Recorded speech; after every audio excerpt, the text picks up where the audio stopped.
I believe there are no rules. Maybe some of us are a bit too sensitive on the subject, highlighting personal struggles and personal issues. A lot have been said on this subject, and there will always be new blog posts, videos about this, about TFPs, time for prints, time for photos, collaborations. I don't know how to call these days. Basically, creating images with no money involved. Some say that it kills the industry, it kills the photography business, it diminishes the work of working pros. But for a lot of us, how can we build a career with zero money in our pockets? How can we create a decent portfolio? How can we learn?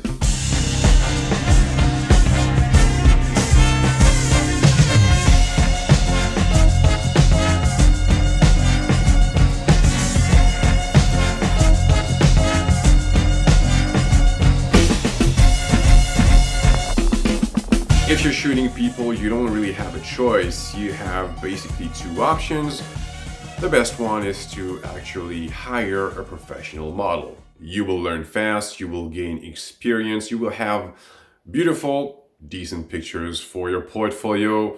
These models aren't hard to find in your area. Just, Google them, find their rates, reach out to them, prepare your shoot, find a beautiful location, and boom, you make your images. On another level, look out for professional photographers offering workshops with professional models in your area. The advantage of this is, of course, that you will have a professional photographer by your side throughout the process. And of course, you will be shooting a professional model in a beautiful location.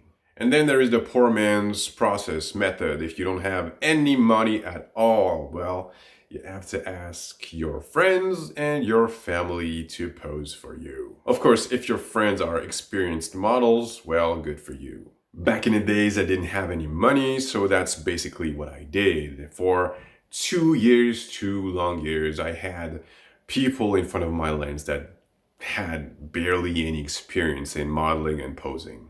I wasn't comfortable with models. I didn't know how to direct them. I wasn't efficient on the shoot, and even sometimes I had my nose in the menus while I was shooting. And some sessions back then would last forever because I wasn't capable of solving the most basic lighting problems. So I had to shoot, I had to photograph a lot of people to learn how to be a photographer and to reach that level of confidence that would allow me to maybe think of making this a career. So just imagine multiple shoots every week for a whole year, paying for the model, paying maybe for the location, for accessories, for the hairdresser, for the makeup artist.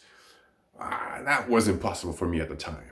So was I harming and killing the industry back then? Was I ruining the career of professional photographers in my area back then?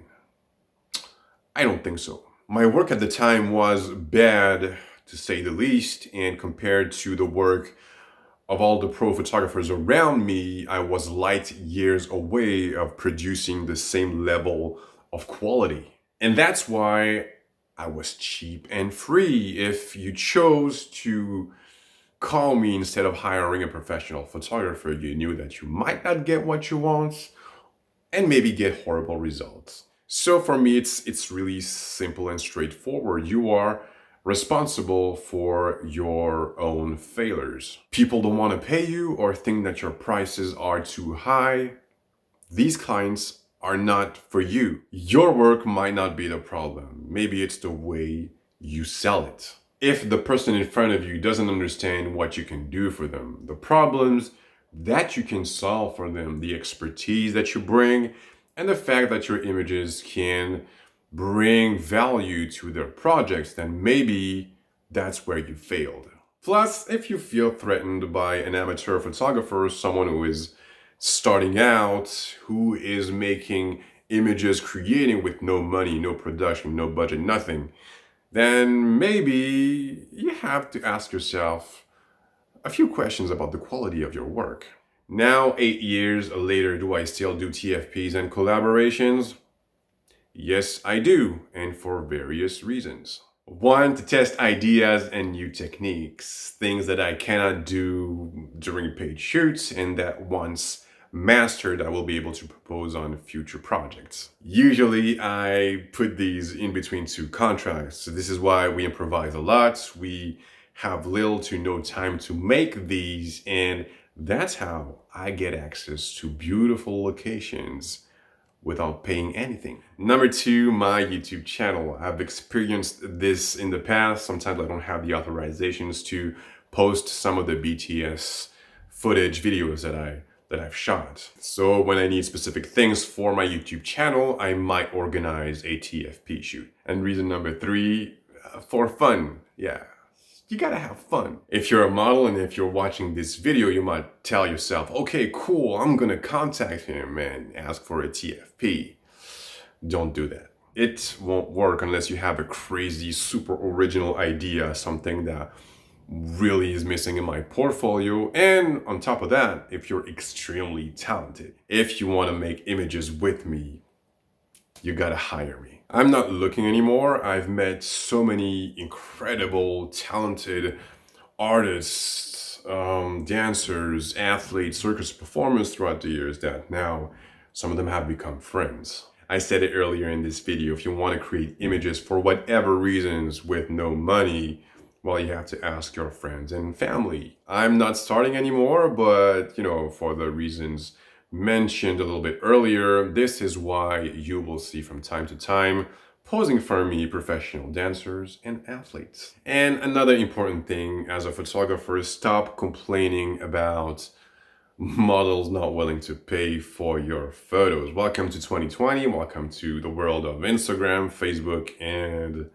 influencers. The thing is, if you are photographing athletes, dancers, and circus performers like I do, this is not how it works. You should be paid and they should be paid too. Brands, companies, festivals, events, any project out there that needs a photographer like you to make images with individuals like them for, marketing campaign or anything else, they should be the ones that pay. This doesn't mean that a professional freelance dancer won't knock at your door to make images with you, but the budget won't be the same and they will need your images for professional use. As for your portfolio, if you want to reach that next level, want high quality images, industry standard images, you gotta work with the best. You'll have to find the money to produce your own high-end photo shoot session for your portfolio. Surround yourself with the best. The best way, the fastest way to learn is to be the weakest team member on a project. So that's all, folks. Share your own experience and thoughts about all this in the comments below. If you want me to produce more content like this, more behind the scenes videos in the future, you know what to do. Subscribe. I know I will see you all in the next one, but until then, please have a good one.